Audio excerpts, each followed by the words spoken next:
नमस्कार, आप सभी का स्वागत है यूथ अध्ययन के चैनल में। एक बार फिर से मैं आप सभी के बीच हिमाचल प्रदेश पुलिस कांस्टेबल परीक्षा के लिए जीके का पार्ट 2 लेके आ चुका हूं।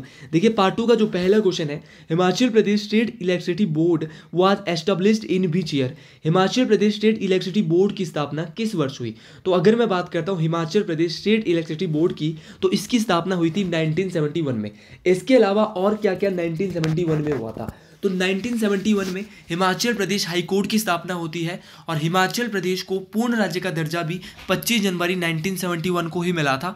इसके अलावा जो हिमाचल में पेपर कंडक्ट करवाता है हिमाचल प्रदेश पब्लिक सर्विस कमीशन HPPSC, इसकी स्थापना भी 1971 में ही हुई थी। अगर क्वेश्चन आएगा कि जो HPPSC है इसके जो पहले चेयरमैन है इनका क्या नाम था, तो HPPSC के जो पहले चेयरमैन है इनका नाम है KS कटोच। क्या नाम है? KS कटोच। और अगर बात करते हैं हाई कोर्ट की स्थापना भी 1971 में हुई थी। इसके जो पहले चीफ जस्टिस थे इनका नाम था मिर्जा हमीदुल्ला बेग।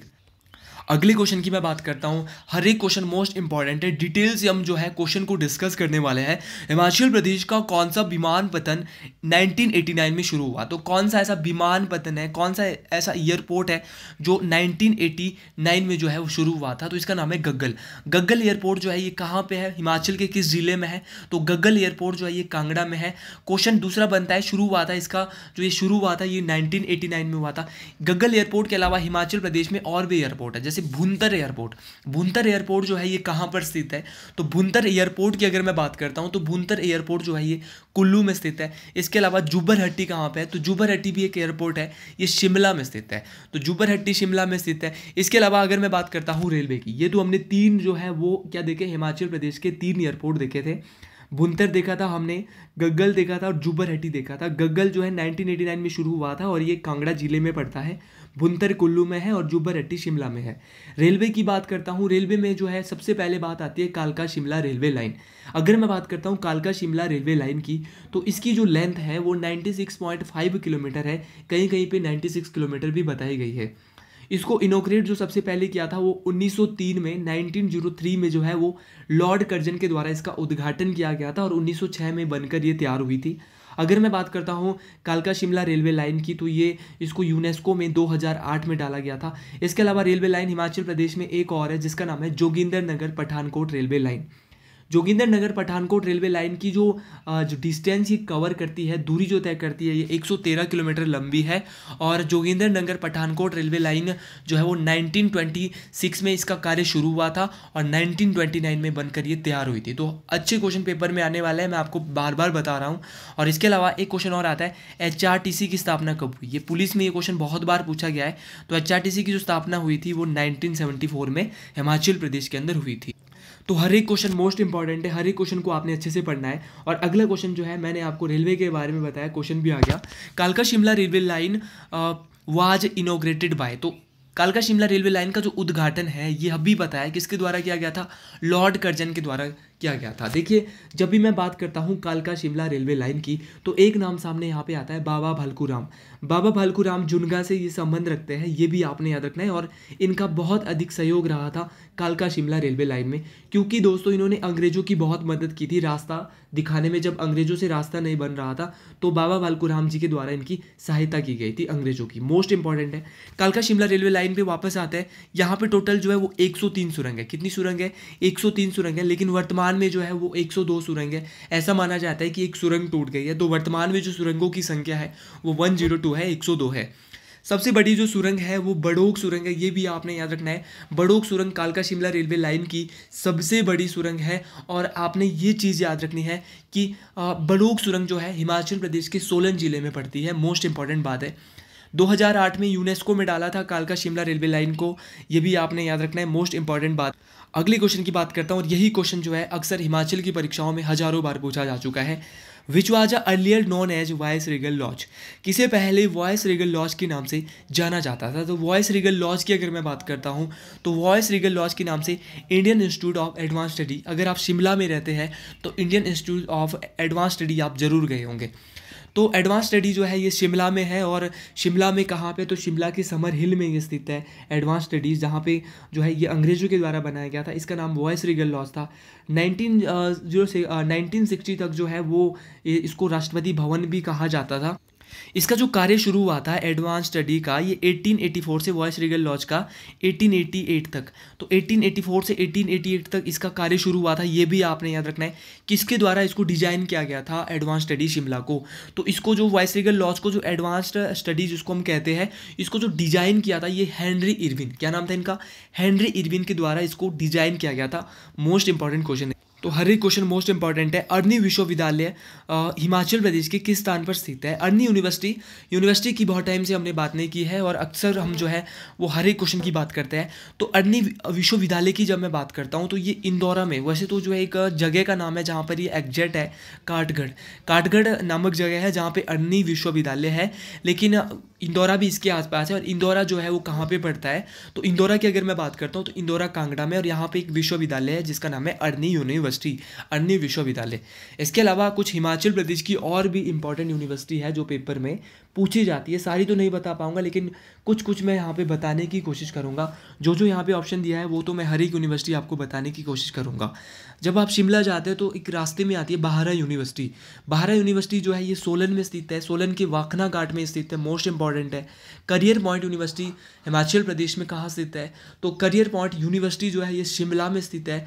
और करियर पॉइंट यूनिवर्सिटी हमीरपुर में, कहाँ पे, हमीरपुर में है career point university. Indus international university, यहाँ बाथू दिया है तो यहाँ पे एक यूनिवर्सिटी है जिसका नाम है इंडस इंटरनेशनल यूनिवर्सिटी, ये बाथू में है। बद्दी में है, एक तो बद्दी यूनिवर्सिटी है और दूसरी एक और होनी है बद्दी में, बद्दी यूनिवर्सिटी, और एक दूसरी है उसका मैं नाम अभी मेरे को स्किप हो गया है। पालमपुर यहाँ ऑप्शन में दिया है तो पालमपुर में है श्री साई यूनिवर्सिटी। पालमपुर के कांगड़ा में कौन सी है, श्री साई यूनिवर्सिटी। और पालमपुर में एक और है कृषि विश्वविद्यालय, चौधरी श्रवण कुमार कृषि विश्वविद्यालय, जो कि पालमपुर के कांगड़ा में स्थित है। अगली क्वेश्चन की मैं बात करता हूँ। दूध Ganga scheme has launch in Himachal Pradesh collaboration with which of the following. देखिए हिमाचल प्रदेश में जो दूध गंगा स्कीम निम्न में से किसके सहयोग से लॉन्च की गई थी। देखिए हिमाचल प्रदेश में एक दूध गंगा स्कीम आई थी, ये जो है नाबार्ड की सहायता से हिमाचल प्रदेश में लाई गई थी, लॉन्च की गई थी। देखिए नाबार्ड का पूरा नाम क्या है पहले तो पता होना चाहिए। और दूध गंगा स्कीम को हिमाचल प्रदेश में कब लाया गया था, तो इसको 2009-10 के आसपास जो है हिमाचल प्रदेश में लॉन्च किया गया था, जितना मुझे याद है। अगर मैं नाबार्ड की बात करता हूँ, मुझे इसकी फुल फॉर्म अभी भी याद है, तो इसका जो पूरा नाम है वो है national bank for agriculture and rural development. क्या नाम है, national bank for agriculture and rural development जो है नाबार्ड का पूरा नाम है। नाबार्ड का जो हेडक्वार्टर है वो भारत में कहाँ पर स्थित है, तो ये महाराष्ट्र की मुंबई, जहाँ की महाराष्ट्र की राजधानी मुंबई में स्थित है नाबार्ड का जो हेडक्वार्टर है, ये भी आपने याद रखना है। और दूध गंगा स्कीम हिमाचल प्रदेश में 2009-10 के आसपास आई थी, ये आपने दोनों बातें याद रखनी। किसके सहायता से लाई गई थी, नाबार्ड की सहायता से लाई गई थी। नाबार्ड का पूरा नाम मैंने आपको बता दिया, national bank for agriculture and rural development. अगले क्वेश्चन की मैं बात करता हूँ। नूरपुर राज्य की स्थापना का श्रेय किसे दिया जाता है, who is credited with the foundation of principality of Nurpur. देखिए जो नूरपुर राज्य की जो स्थापना है इसका जो श्रेय दिया जाता है ये जेठपाल जी को दिया जाता है। जेठपाल के द्वारा 1000 ईस्वी में जो है वो नूरपुर राज्य की स्थापना की गई। देखिए क्वेश्चन पेपर में पूछा जाता है कि नूरपुर के ऐसे कौन से राजा जो सिकंदर लोधी के समकालीन थे, तो सिकंदर लोधी के जो समकालीन थे इनका नाम था भीमपाल। और क्वेश्चन ये भी आता है कि अलाउद्दीन खिलजी के समकालीन कौन थे ऐसे नूरपुर के राजा, तो इनका नाम था जसपाल। नूरपुर के राजा जसपाल अलाउद्दीन खिलजी के समकालीन थे और नूरपुर के राजा भीमपाल जो है वो सिकंदर लोधी के समकालीन थे। देखिए मैं आपको पहले ही बोल रहा हूँ कि उतना आसान पेपर आने वाला नहीं है, जीके अब अच्छे लेवल पे पूछा जाता है, इसलिए मैं डिटेल स्टडी आपको करा रहा हूँ। अब नूरपुर के ऐसे राजा जिन्होंने नूरपुर का नाम जो है वो धमेरी पहले होता था, धमेरी से बदल कर नूरपुर रखा, तो इनका नाम था राजा जगत सिंह। राजा जगत सिंह ने जो है जहांगीर की पत्नी नूरजहां के जो सम्मान में जो है वो धमेरी का नाम बदल के नूरपुर रख दिया था। और क्वेश्चन ये भी आता है कि जो नूरपुर रियासत है इसके अंतिम राजा कौन थे, तो इसके अंतिम राजा थे बीरचंद। क्या नाम था, बीरचंद। अगले क्वेश्चन की मैं यहाँ से बात करता हूँ। माधुराय मंदिर तथा भूतनाथ मंदिर निम्नलिखित में से किस शहर के मुख्य आकर्षण है। देखिए जो माधुराय मंदिर और भूतनाथ मंदिर हिमाचल प्रदेश में स्थित है, ये मंडी में स्थित है। देखिए इन दोनों ही मंदिरों की मैं बात करता हूँ। भूतनाथ मंदिर को जो है वो राजा अजबर सेन के द्वारा बनाया गया था। ये राजा अजबर सेन वही है जिन्होंने मंडी की शिवरात्रि को भी शुरू करवाया था। इसके अलावा अगर मैं बात करता हूँ मादुराई मंदिर की, मादुराई मंदिर को जो है वो राजा सूरसेन के द्वारा बनवाया गया था, मोस्ट इंपॉर्टेंट है। और जो ये भूतनाथ मंदिर मंडी का था, इसको किस शैली में, देखिए बनाया तो अजबर सेन ने, लेकिन किस शैली में बनाया गया था, बहुत बार ये क्वेश्चन पेपर में पूछा गया है। तो भूतनाथ मंदिर को जो है वो शिखर आर्किटेक्ट स्टाइल में बनाया गया था, ये आपने याद रखना है, शिखर शैली में बनाया गया था भूतनाथ मंदिर को। और अगर मैं बात करता हूँ अजबर सेन ने बनाया, इन्हीं अजबर सेन ने जो है वो मंडी शहर की स्थापना भी की, मोस्ट इंपॉर्टेंट है। इस मंडी शहर की स्थापना किसके द्वारा, तो अजबर सेन के द्वारा ही मंडी शहर की स्थापना भी की गई थी। अगर मैं बात करता हूँ कि मंडी रियासत की स्थापना किसके द्वारा, तो मंडी रियासत की स्थापना बाहुसेन के द्वारा, किसके द्वारा, बाहुसेन के द्वारा की गई थी। एक और जो मंडी से ही अलग हुई थी सुकेत रियासत, इसकी स्थापना किसके द्वारा की गई थी, तो सुकेत रियासत की स्थापना राजा वीरसेन, बहुत बार पुलिस के पेपर में पूछा गया है कि सुकेत रियासत के संस्थापक कौन है, तो इनका नाम है राजा वीरसेन। और मंडी रियासत के जो अंतिम राजा थे, इनका नाम था राजा जोगिंदर सेन, मोस्ट इंपॉर्टेंट है, मंडी रियासत के अंतिम राजा जोगिंदर सेन। और चंबा शहर भी अक्सर पेपर में पूछ लिया जाता है, तो चंबा शहर की जो स्थापना है वो साहिल वर्मन के द्वारा की गई। बिलासपुर शहर भी पूछा जाता है, बिलासपुर शहर की स्थापना राजा दीपचंद के द्वारा की। मंडी की हम यहाँ पे बात कर रहे हैं, तो मंडी के कुछ अगर मैं टेम्पल्स की बात करता हूँ, तो मंडी में मादुराई टेम्पल हो गया, भूतनाथ टेम्पल हो गया। इसके अलावा एक और टेम्पल है वहाँ पे तारना देवी का मंदिर, पंचवक्त्र मंदिर, पंचवक्त्र मंदिर जहाँ पे बाढ़ आई थी और बाढ़ आने के कारण भी उस मंदिर को कोई ज़्यादा नुकसान नहीं पहुँचा था, जिसको राजा सिद्ध सेन के द्वारा बनाया गया है पंचवक्त्र मंदिर, ये भी मंडी में स्थित है। श्यामा काली मंदिर के नाम से तारना देवी मंदिर को जाना जाता है, तो आपने बिल्कुल भूलना नहीं है, कई बार पेपर में आया कि तारना देवी जी का मंदिर कहाँ पे है, तो तारना देवी जी का मंदिर मंडी में स्थित है। मादुराई पूछेगा तो भी मंडी में है, भूतनाथ पूछेगा तो भी मंडी में है, और पंचवक्त्र पूछेगा तो भी मंडी में। तो मंडी के कुछ टेम्पल से अगले क्वेश्चन की बात, बहुत लंबी डिटेल कर दी थी हमने इस क्वेश्चन की। तो लॉर्ड मेयो ने किस वर्ष शिमला की यात्रा की, जो डिटेल स्टडी करेगा वही पेपर को पास करने वाला है जीके में। 1871 में जो है वो शिमला की यात्रा की थी लॉर्ड मेयो ने। लॉर्ड मेयो जो है वो शिमला की इन्होंने 1871 में यात्रा की। क्वेश्चन ये आता है कि शिमला आने वाले पहले गवर्नर, पहले अंग्रेजी गवर्नर कौन थे, तो शिमला आने वाले पहले अंग्रेजी गवर्नर थे लॉर्ड एम हस्ट। क्या नाम था, लॉर्ड एम हस्ट जो है ये शिमला आने वाले पहले गवर्नर थे, ये भी आपने याद रखना है। और कब ये शिमला आए थे लॉर्ड एम हस्ट, तो ये शिमला आए थे 1827 में। और जितना मुझे याद है जब ये शिमला आए थे लॉर्ड हेमस्ट जो है ये शिमला आने वाले पहले गवर्नर है।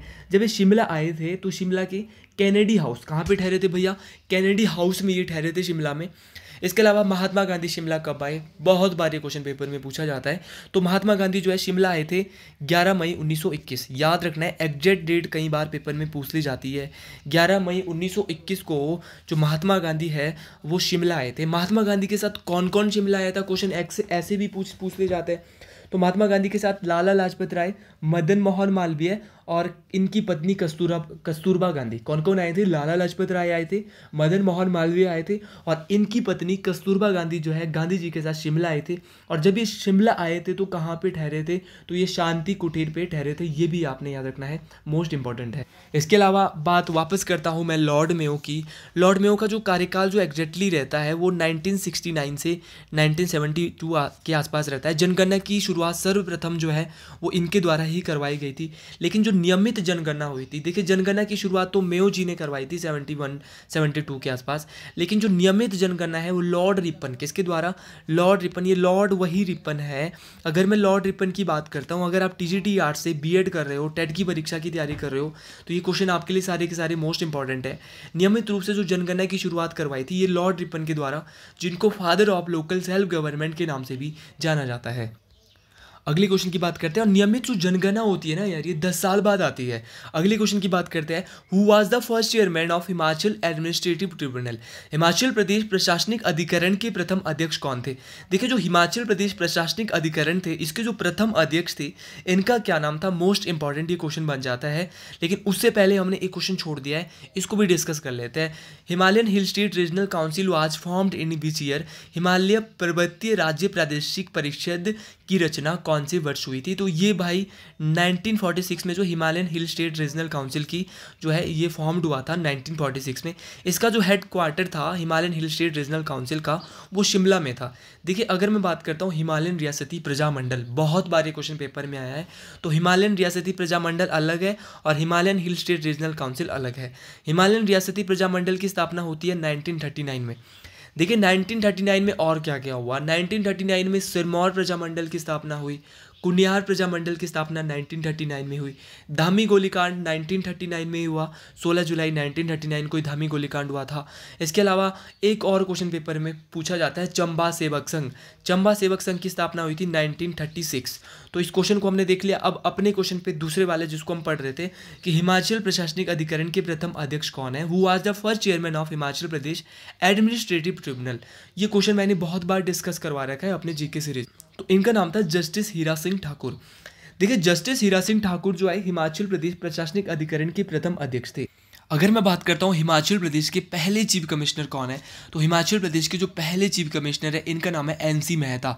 और हिमाचल प्रदेश के जो पहली चीफ सेक्रेटरी है इनका नाम केएल मेहता है। हिमाचल प्रदेश के पहले गवर्नर एस चक्रवर्ती है और हिमाचल प्रदेश की पहली महिला गवर्नर शीला कौल है।